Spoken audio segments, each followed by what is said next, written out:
वो सांची दरबार की जय, वो शहंशाह त्रिलोकी नाथ की जय, वो जगजननी माता जी त्वाड़ी सदाई।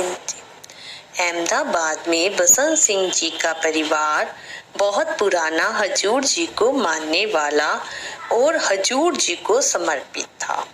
उनका बेटा जसबीर सिंह जी श्री हजूर जी पर यकीन व श्रद्धा रखते थे। उनकी पत्नी भी शादी के बाद हजूर जी पर बहुत विश्वास रखने लगी थी।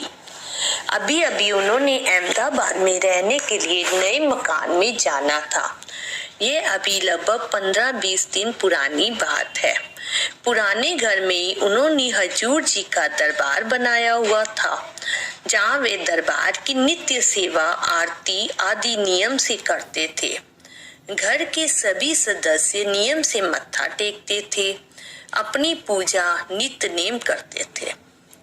जब इस नए मकान बनाने का विषय बना, उन्होंने घर में दरबार बनाने के लिए एक कारीगर को चुना और उसे एक सुंदर दरबार बनाने के लिए कह दिया। उनके मन में उस दरबार में बहुत कुछ सजाने का कल्पना विचार थे, इसलिए अपने अनुमान से उन्होंने उस दरबार की लंबाई चौड़ाई बदला दी।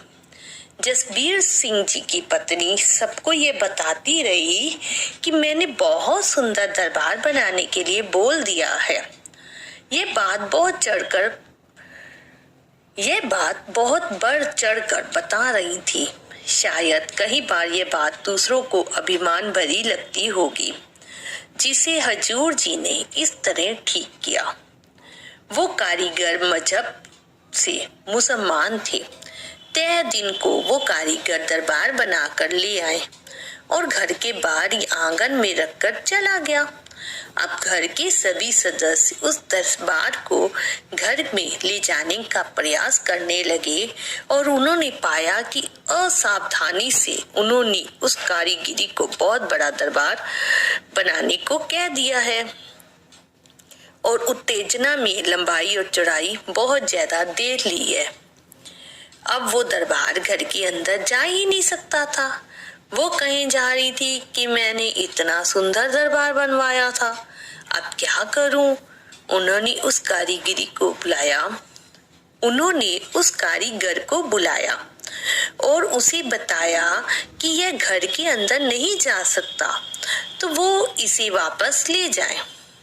उस कारीगर ने भी साफ साफ कह दिया, आपने जैसा नाप दिया और जैसा डिजाइन बनाने के लिए कहा था वैसा ही मैंने बनाया है।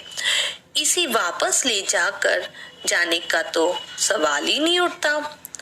आप जाने और आपका काम जाने, अब मेरा तो कोई मतलब ही नहीं है।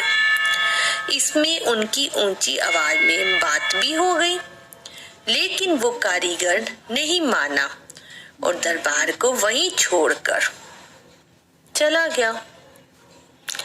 अभी वो रो रही थी और बार बार यही कही जा रही थी कि मैंने तो बहुत दिमाग लगाकर दरबार बनाया है और ये अब अंदर नहीं जा सकता। ऐसा कहते कहते रोते रोते वो सो गई। सपने में मेरे हजूर बाबा दलीप सिंह जी रास्ते पर ले जाने वाले संगतों को अपने बच्चों के मन आई होमे को जड़ से नष्ट कर देने वाले आ गए।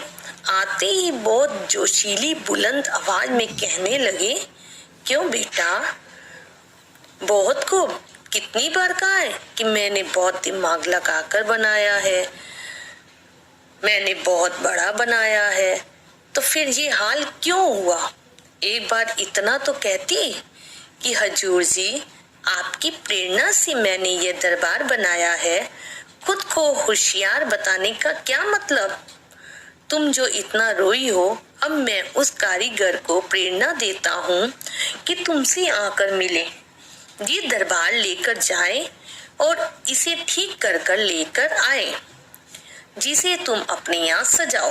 बेटा, अहंकार बहुत खराब रोग है, बड़ी मुश्किल से इस रोग का इलाज होता है और केवल सतगुरु ही इस रोग का इलाज कर सकते हैं। इस रोग के आने पर इंसान अपनी सब कमाई खो देता है और पतन के गड्ढे में गिर जाता है, जहां से किसी भी आम बंदे का निकलना नामुमकिन है।